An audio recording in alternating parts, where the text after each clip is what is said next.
Assalamualaikum warahmatullahi wabarakatuh. Halo semuanya, perkenalkan nama saya Zahra Septiani dengan NIM 2288240057. Kembali lagi di Cerah Cerita Sejarah. Nah, pada kali ini aku mau mereview sebuah buku yang berjudul The Social World of Batavia, Europeans and Eurasia in Colonial Indonesia. Nah, aku mau mereview pada bab 2 dan 3. Nah, jadi aku tuh mau ngejelasin pada bab 2 dulu dari buku yang akan mau aku review. Jadi, bab 2 ini menjelaskan mengenai pada pertengahan abad ke-17, Batavia itu berubah menjadi dari pos dagang VOC menjadi masyarakat kolonial yang terstruktur. Nah, pada sistem monopoli VOC membatasi peluang sehingga pegawai rendah sering berdagang ilegal. Nah, kepemimpinan tuh mulai beralih dari pejabat impor Belanda ke pejabat lokal dengan jaringan keluarga dan juga pernikahan sebagai kunci pembentukan elit. Nah, lanjut, masuknya perempuan Belanda memunculkan komunitas Kreol atau Eurasia dan memperkuat komunitas Kristen di Asia.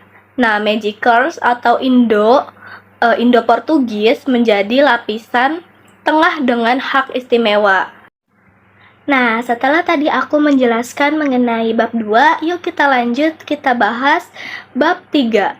Nah, pada bab 3 ini menjelaskan pada abad ke-18 Batavia itu tampak megah, namun rawan sekali dengan penyakit, sehingga elit-elit itu pindah dari villa ke perkebunan di luar kota. Nah, gaya hidup Indis ini perpaduan dari budaya timur dan juga barat yang didukung oleh tenaga budak dan juga penduduk lokal. Nah, selanjutnya VOC menerapkan aturan ketat tentang simbol status yang menciptakan hierarki sosial jelas. Perempuan Eurasia atau Asia Kristen berperan penting dalam sistem kekerabatan matrilineal. Nah, menghubungkan keluarga elit dan juga memperkuat jaringan politik. Lalu, budaya mestizo menjadi identitas unik Batavia meski dianggap aneh oleh orang Eropa. Selanjutnya kita akan membahas mengenai analisis kritis. Nah, jadi di dalam analisis kritis ini aku mau ngejelasin kelebihan dan juga kelemahan dari buku yang aku review. Nah, kelebihannya itu yang pertama memberikan sudut pandang sosial yang jarang dibahas dalam sejarah Indonesia. Biasanya kan dalam buku Indonesia ini tuh fokusnya pada bidang politik dan ekonomi saja. Nah, yang kedua, menunjukkan bagaimana gender, perkawinan campuran, dan budaya sehari-hari itu membentuk kolonialisme. Lanjut, jika ada kelebihan, maka ada kekurangan. Nah, kelemahannya itu, yang pertama, sumber yang digunakan lebih banyak arsip Belandanya, sehingga suara orang Asia pribumi masih sangat minim.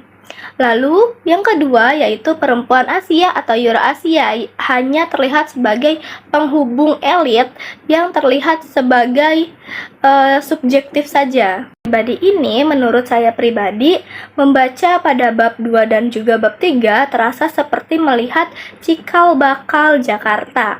Nah, dapat disadari juga bahwa sejarah kolonial bukan hanya mengenai soal VOC saja atau tentang peperangan saja, tetapi juga tentang kehidupan rumah tangga, jaringan keluarga, dan adaptasi budaya.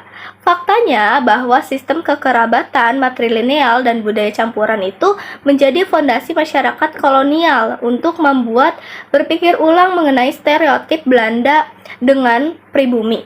Nah, sebenarnya ada ruang abu-abu dan juga ruang percampuran yang sangat berpengaruh pada identitas bangsa kita sekarang. Tidak terasa, kita tadi sudah menyimak mengenai buku sejarah yang direview pada bab 2 dan juga bab 3.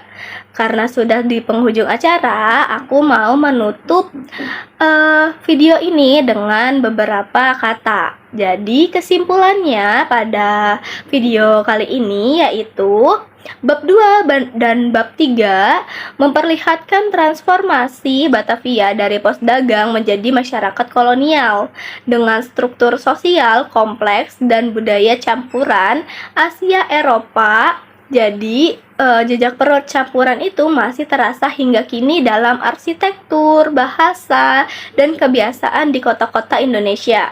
Lalu, dengan memahami sejarah ini, kita tuh tidak hanya mengingat tentang masa lalu saja, tetapi juga belajar menghargai keragaman dan juga kontribusi berbagai kelompok pada pembentukan identitas bangsa.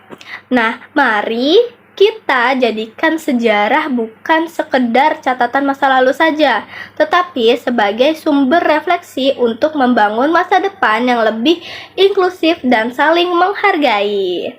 Sampai jumpa di episode selanjutnya. Dadah, terima kasih karena sudah menonton pada video kali ini.